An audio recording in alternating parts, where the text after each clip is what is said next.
ہاں بڑی خوبصورت بات تمہارے بزرگ فرمایا کرتے تھے کہ اللہ اور اس کے رسول کی ذات ایک نہیں. اگر کوئی کہے گا کہ ذات ایک ہے تو کافر ہو جائے. یہ ہمارا عقیدہ ہے. 2 لفظوں میں سمجھ لیں. اللہ اور اس کے رسول کی ذات ایک. وہ کہتے ہیں اللہ کے رسول کی ذات ایک نہیں مگر بات ایک ہی ہے. ذاتیں 2 ہیں لیکن باتیں 2 نہیں ہیں. بس اس نقطے کو یہاں سمجھایا گیا کہ ایسا قرب ہوا کہ جس طرح تم 2 کمانیں جوڑتے ہو. اور یہاں اعلیٰ حضرت نے یہ جو میں نے آپ کے سامنے اشعار پڑھے ہیں کمانیں ہے، آپ جو فرماتے ہیں کہ کمان امکان کے جھوٹے نقطوں تم اول و آخر کے پھیر میں ہو. آپ نے کمان کو دوسرے انداز سے بیان کیا. آپ کہتے ہیں ایک ہے کمان الوہیت اور ایک ہے کمان رسالت.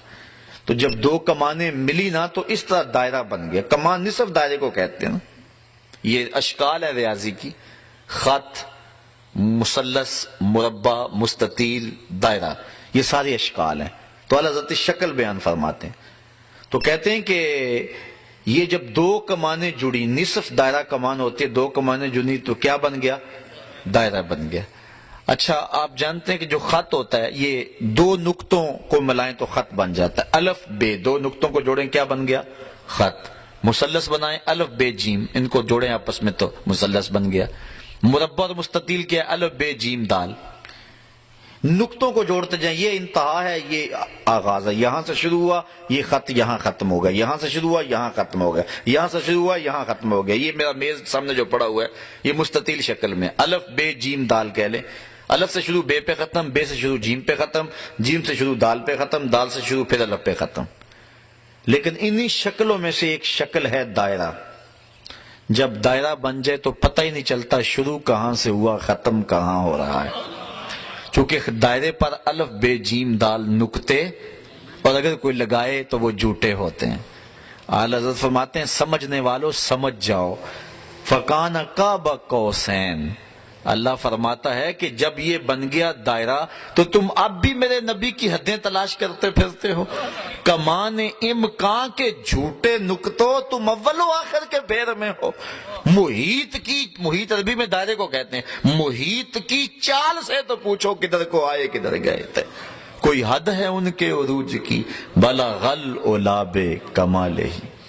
فاوحی الی عبدہ ما اوحی. پھر اس نے اپنے بندہ خاص سے کچھ راز کی باتیں کی. فاوحی وہی کہتے ہیں اشارت الخفیہ السریہ. چپ کیسے کسی کے کان میں کوئی بات کہہ دینا کہ دوسرا سن نہ پائے، اس کو کہتے ہیں وحی. تو اس نے اپنے بندے سے کوئی راز کی بات کی. فاوحی اس نے وحی کی. فاوحی اس نے وحی کی الی عبدہ اپنے بندے کو. یہ معراج کا نقطہ عروج ہے نا. کس لیے بلایا، کیا کہا. یہاں بھی ملاقات ہوتی ہے تو آپ دیکھتے ہیں کہ بات کیا ہوئی.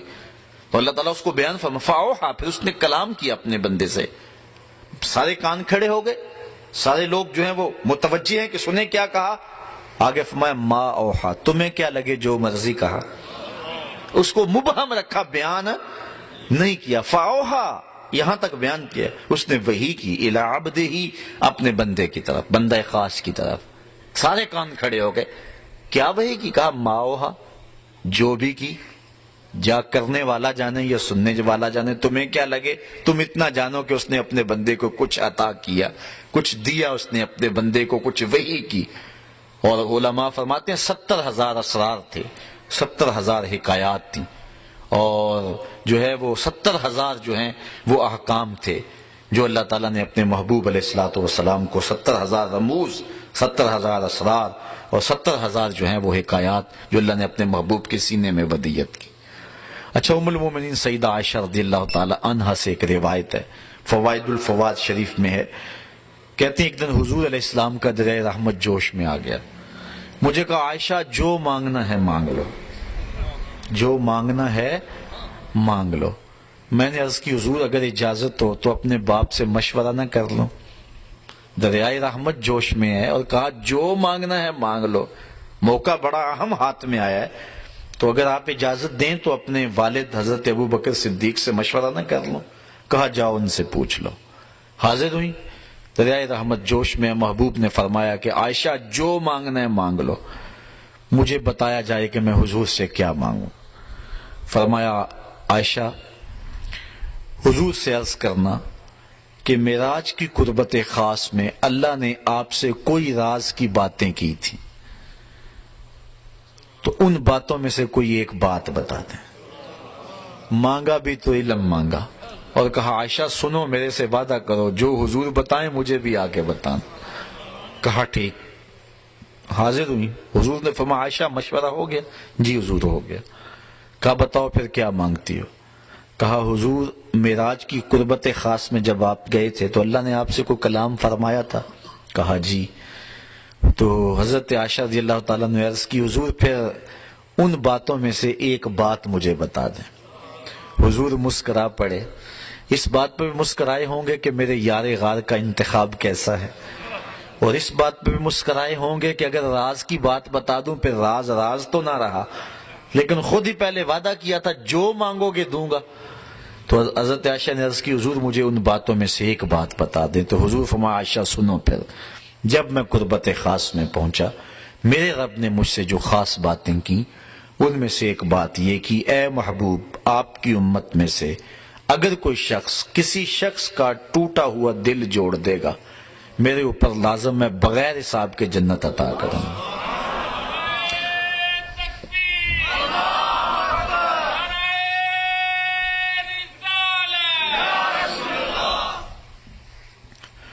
اللہ تعالیٰ پر ویسے کوئی شے لازم نہیں ہے، کوئی شے اللہ پہ فرض نہیں ہے۔ یہ ہمارے قائد کی کتاب میں لکھا ہے، شرح قائد میں، شرح مقاصد میں، خیالی سب کتابوں میں لکھا ہے کہ اللہ پر کوئی شے لازم نہیں ہے، کوئی فرض نہیں اللہ پر، لیکن از خود اپنے اوپر کوئی شے لازم کر لے تو یہ اس کا کرم ہے۔ تو کہا یہ بات میں اپنے اوپر فرض کر لی ہے، لازم کر لی ہے کہ جو شخص کسی شخص کا ٹوٹا ہوا دل جوڑ دے بغیر حساب کے اسے جنت عطا کروں گا۔ ام المومنین بہت خوش ہوئی کہ بسا اوقات کسی شکستہ دل کی بات سن لیتے ہیں، کسی کا دکھڑا ہی بیٹھ کے سن لینا کبھی تو اس کو تسکین ہو جاتی ہے، کسی کی مدد کر دیتے ہیں، کسی کے کام آ جاتے ہیں، کسی کو مصیبت سے نکال دیتے ہیں، یہ تو بخشش کا بہانہ مل گیا۔ اپنے والد گرامی کے پاس حاضر ہوئی، کہا ہاں عائشہ حضور سے پوچھا؟ جی پوچھا، کیا بتایا حضور نے؟ تو کہا کہ حضور نے یہ بات کہی ہے۔ ام المومنین بہت خوش تھی، لیکن سیدنا صدیق اکبر نے جب سنا تو زاروں کے تار رونا شروع کر دیا۔ ابا جی یہ بات رونے والی تو نہیں، بسا اوقات دکھیوں کے ہم کام آ جاتے ہیں، پریشان حالوں کی دل کی جو ہے وہ شکستگی دور کر دیتے ہیں، یہ تو بخشش کا بہانہ ہاتھ آ گیا۔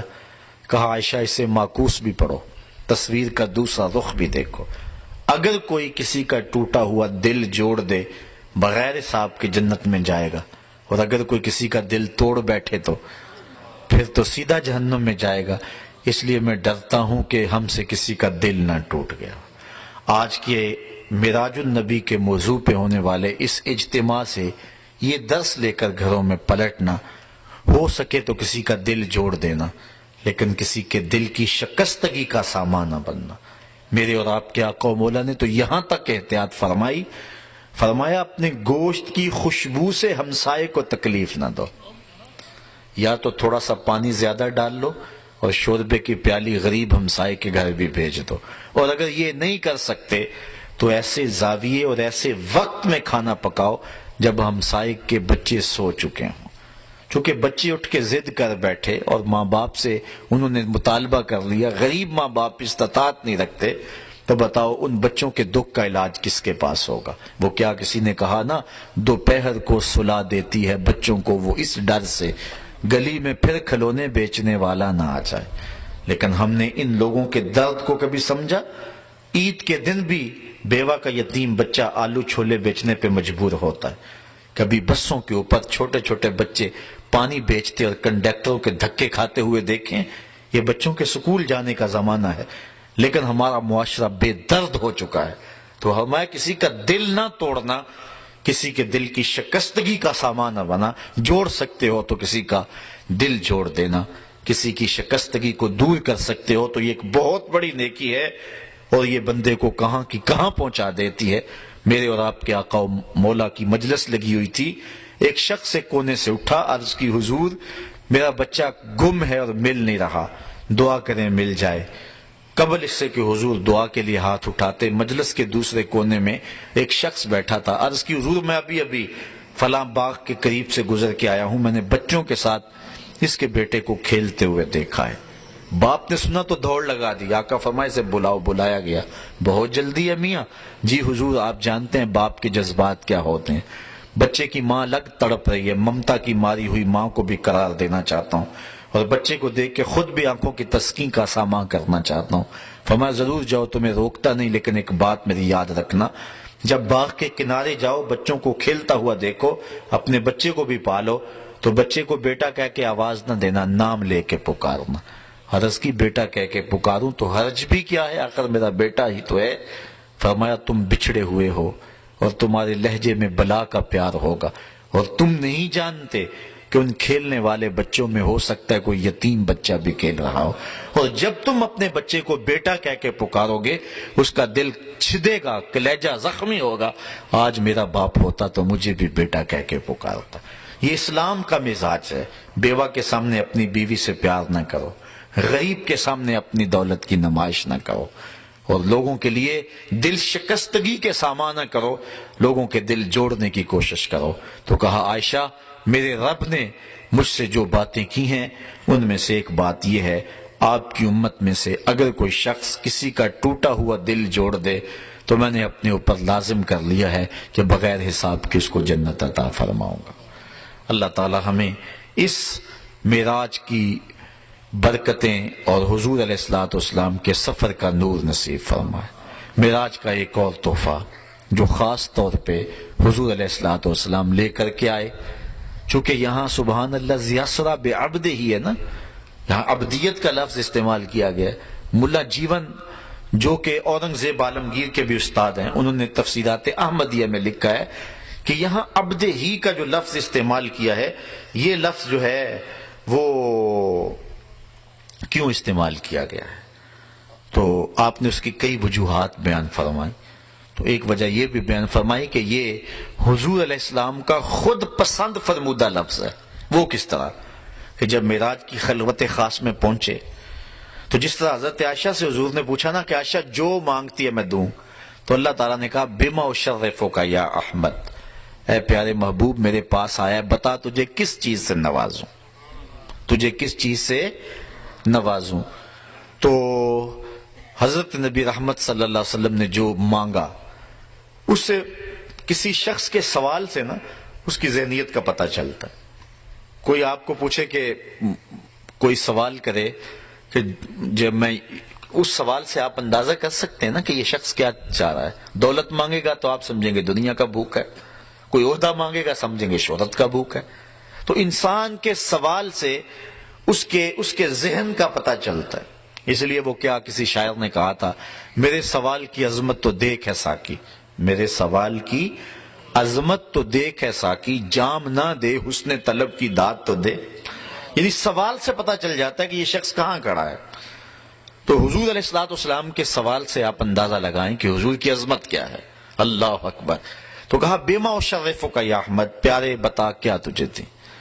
تو حضور علیہ الصلوۃ والسلام نے جو اللہ سے مانگا, بنسبتی الیک شرفنی بالعبودیہ, اے اللہ ساری زندگی میں پکارتا رہا کہ تو میرا رب ہے, آج تو مجھے بندہ کہہ کے پکار دے. اور اقبال کہتا ہے متائے بے بہا ہے درد و سوز آرزو مندی, مقام بندگی دے کر نہ لوں شان خدا بندی. اور ایک دوسرے مقام پہ کہتا ہے خدائی اہتمام خشک و تر ہے, خدا بندہ خدائی درد سر ہے, ولیکن بندگی استغفر اللہ درد سر نہیں درد جگر ہے. تو کہا بنسبتی الیک شرفنی بالعبودیہ, ساری زندگی میں نے کہا کہ تو میرا رب ہے, آج تو بھی تو کہہ دے کہ تو میرا بندہ ہے. تو اللہ تعالیٰ نے معراج میں محبوب علیہ الصلوۃ والسلام کے لیے جو لفظ استعمال کیا سبحان اللہ یسرا بے عبد ہی, اور وہاں سورہ نجم میں بھی فاوحا الی عبدہ ما اوحا, یہ حضور کا اپنا پسند کیا ہوا ہے. اور پھر عبدیت کے عملی اظہار کے لیے 50 نمازیں فرض کی گئیں. حضور خوشی خوشی 50 نمازیں لے کر کے آئے. راستے میں حضرت موسیٰ علیہ السلام سے ملاقات ہوئی. انہوں نے کہا انی بلوت بنی اسرائیل, میں امت کا تجربہ رکھتا ہوں, یہ 50 نہیں پڑھ سکیں گے. حضور اللہ کی بارگاہ میں جائیے اور تخفیف کی درخواست کیجیے. حضور گئے, جا کے عرض کی, اللہ تعالیٰ جل شانہ نے 5 نمازیں معاف کر دی. آئے کہا 45 ہو گئے, کہا پھر جائیے. علماء سے سنتے رہتے ہیں کہ 9 مرتبہ گئے حتیٰ کہ 5 رہ گئے۔ حضرت موسیٰ علیہ السلام نے عرض کی کہ حضور ایک بار اور چاہیے، فرمایا مجھے اپنے رب سے حیا آتی۔ اب 5 نمازیں، میری امت اتنی نکمی تو نہیں ہے کہ 5 بھی نہ پڑھے گے، حضور نے توقع کی ہے، لیکن امت ثابت کرنے کی کوشش کرے کہ ہم واقعی نکمے ہیں۔ صبح چڑیاں بھی اپنے گھونسلوں سے نکل کے، اشراط الارض بھی اپنی بلوں سے نکل کے اللہ اللہ پکار رہے ہوتے ہیں۔ کتنا بد نصیب شخص ہے کہ جو صبح جو ہے وہ اللہ کے حضور سجدہ ریز نہیں ہوتا۔ ایک بندہ مجھے کہنے لگا کہ یار اٹھنا چاہتے ہیں، نیند نہیں جو ہے وہ جاگ نہیں آتی۔ میں نے کہا اگر نماز پڑھنے کا ارادہ پکا ہو تو جاگ کیا، نیند نہیں آتی ہے۔ اگر عزم مصمم ہو، کچہری جانا ہو تو تاریخ ہو تو جاگ آ جاتی، منڈی جانا ہو سبزی منڈی تو جاگ آ جاتی۔ یہ بہانے ہیں سارے۔ عزم مصمم ہو تو کوئی راستے کے اندر جو ہے وہ کوئی رکاوٹ نہیں ہوتی۔ ہے یاد مجھے نکتہ سلمہ خوش آہنگ، دنیا نہیں مردان جفا کش کے لیے تنگ، چیتے کا جگر چاہیے شاہی کا تجسس، بے روشنی جی سکتے نہیں دانش افرنگ۔ تو یہ ہے کہ انسان کے لیے پھر راستے کھلتے چلے جاتے ہیں اگر عزم اس کا پکا ہو۔ یہ عزم ہی تو زندگی ہے، یہ عزم ہی تو جو ہے وہ جمال ہے انسان کا۔ تو 50 نمازوں سے 5 نمازیں رہ گئی۔ اب یہاں پہلے ایک بات عرض کرنا چاہوں گا، کیا اللہ کو پتہ نہیں تھا کہ بالآخر 5 نمازیں رہ جانی؟ اللہ دیتا ہی 5، بار بار حضور جا رہے ہیں۔ اگر اللہ پہلے ہی 5 دے دیتا تو اللہ کے ہاں حضور کی مقبولیت کا زمانے کو پتہ کیسے چلتا؟ اور دوسری بات کہ اللہ تو کہتا ہے لا تبدیل لکلمات اللہ، اللہ کی باتیں تبدیل ہے، اور یہاں 9 مرتبہ نہیں ہوئی۔ تو اس کا جواب قرآن مجید سے ہم دیتے ہیں۔ اللہ فرمایا من جاء بالحسنۃ فلہ عشر امثالھا، جو ایک نیکی کرے 10 کا ثواب دیتے ہیں، اس کی باتیں تبدیل نہیں ہوتی۔ پڑھو گے 5 ثواب 50 کا عطا فرمائے، اس لیے کہ اس کی جو ہے وہ باتیں تبدیل نہیں ہوتی۔ اب یہ نماز خاص تر تحفہ جو ہے وہ معراج کا ہے، اور حضور نے فرمایا حبب الی من دنیاکم ثلاث الطیب والنساء وجعلت قرۃ عینی فی الصلاۃ، تمہاری دنیا سے مجھے صرف 3 چیزیں پسند ہیں، ایک خوشبو، ایک منکوحہ عورتیں، اور ایک میری آنکھوں کی ٹھنڈک نماز میں رکھی گئی ہے۔ تو حضور علیہ السلام نے نماز کو اپنی آنکھوں کی ٹھنڈک قرار دیا۔ حضرت سلمان فارسی رضی اللہ تعالی عنہ اور حضرت عثمان رضی اللہ تعالی، یہ حضرت عثمان بن عفان کے علاوہ ہیں ایک صحابی، یہ اکٹھے جا رہے تھے، موسم تھا پت جھڑ کا۔ حضرت سلمان فارسی نے ایک شاخ کو پکڑا جس کے پتے زرد ہو چکے تھے، اور پکڑ کے جھٹکا دیا، سارے پتے جھڑ گئے، شاخ خالی ہو گئی۔ حضرت عثمان کہتے ہیں میں نے اس منظر کو دیکھا اور معزوز ہو رہا تھا کہ حضرت سلمان نے میری جانب پلٹ کے دیکھا اور کہا اے عثمان، تو نے مجھے پوچھا نہیں کہ میں نے ایسا کیوں کیا؟ تو میں نے کہا کہ حضرت آپ بتا دیجیے آپ نے ایسا کیوں کیا؟ تو حضرت سلمان کہنے لگے کہ میں حضور کے ساتھ جا رہا تھا، راستے میں ایسا ایک درخت آیا، اس پہ زرد پتے تھے، حضور نے اس کو پکڑ کے جھٹکا دیا، سارے پتے گر گئے، میں دیکھ کے معزوز ہو رہا تھا۔ حضور نے مجھے یہی سوال کیا، کہا اے سلمان تو نے مجھے پوچھا نہیں کہ میں نے ایسا کیوں کیا؟ میں نے عرض کی حضور آپ ارشاد کر دیں۔ فرمایا سلمان جس طرح میں نے شاخ کو جنبش دی اور اس پر کوئی پتا باقی نہیں رہا، جب بندہ نماز کے لیے کھڑا ہوتا ہے بدن پہ کوئی گناہ باقی نہیں رہتا، سارے گناہ جھڑ جاتے ہیں۔ اور ایک روایت میں آتا ہے جب بندہ نماز کے لیے کھڑا ہوتا ہے تو اللہ کے فرشتے عرض کرتے ہیں اے اللہ یہ تیرا بندہ تیرے حضور کھڑا ہونے لگا ہے، تو اس کے بدن کے جو گناہ ہیں وہ اتار کے ایک سائیڈ پہ رکھ دیتے ہیں تاکہ یہ تیرے حضور پاک صاف ہو کے کھڑا ہو۔ تو فرشتے اس کے سارے گناہ اتار کے اللہ کے حکم سے ایک طرف ڈھیر لگا دیتے ہیں اور وہ پاک صاف ہو کے نماز پڑھتا رہتا ہے۔ سلام پھیر کے جب جانے لگتا ہے اللہ تعالیٰ کے فرشتے عرض کرتے ہیں یا اللہ وہ جو گناہ اس کے بدن سے اتارے تھے آپ فارغ ہو گئے، اب دوبارہ اس کے بدن سے لگا دیں۔ اللہ ارشاد فرماتا ہے فرشتوں اتار دیے تھے اب اترے ہی رہنے دو اور میرے بندے کو پاک صاف ہو کے گھر جانے دو۔ تو یہ نماز، پنج گانا، یہ معراج کا تحفہ خاص ہے۔ تو یہ 2 چیزیں خاص طور پہ پلے باندھ کر کے لے جو آج کل ہر بندے کے قمیض میں 2 جیبیں تو کم از کم ہوتی ہیں، ایک اس جیب میں ڈال لو ایک اس جیب میں ڈال لو۔ ایک تو آج کے بعد جو مرضی ہو جائے نماز ترک نہیں کرنی ہے، اور دوسرا یہ عزم کر کے جاؤ کہ کسی کی دل شکستگی کا سامنا نہ کریں۔ ٹوٹا ہوا دل جوڑ سکتے ہیں تو جوڑ دیں، لیکن کسی کا دل توڑنے کی کوشش نہ کریں۔ مجھے یہ ایک چٹ دی گئی ہے اور یہ بہت ہی افسوسناک خبر ہے کہ آپ کے علاقے کے پیر سید اجمل گیلانی صاحب ایک ایکسیڈنٹ میں ابھی وصال پا گئے ہیں. اللہ تعالیٰ ان کی آخرت بہتر فرمائے. ابھی نو عمری تھی اور مسلک اور دین اور اسلام کا مرزائیت کے خلاف بھی بڑا زوردار انداز سے کام کرنے کا انداز رکھتے تھے. میری 2-4 ملاقاتیں ہوئی ہیں. اللہ تعالیٰ نے ان کو جذبوں کی ایک کائنات سینے میں دی ہوئی تھی. آل رسول تھے. یہ خبر یقیناً ہمارے لیے ایک بہت زیادہ افسوسناک ہے. اللہ تعالیٰ ان کی قبر پہ کروڑوں رحمتوں کا نزول فرمائے اور ان کی مغفرت فرمائے، ان کے درجے بلند فرمائے. وآخر دعوانا ان الحمدللہ الحمدللہ رب العالمین والصلاة والسلام علی سید الانبیاء والمرسلین. اے اللہ اٹھے ہوئے ہاتھ، پھیلی ہوئی جولیاں رحمتوں سے بھر دے، بخت کی بہاریں نصیب کرتے اور مقدر کی خزائیں رخصت فرما.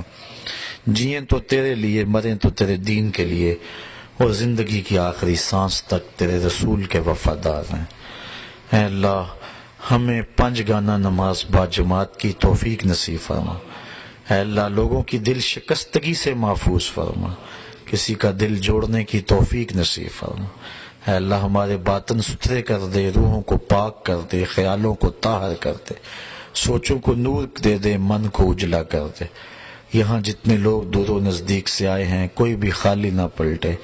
اس طرح سے قرآن کی برکتیں سب کے گھروں تک پہنچا دے. وصلی اللہ تعالی علی النبی الامین وعلی آلہ وصحبہ اجمعین.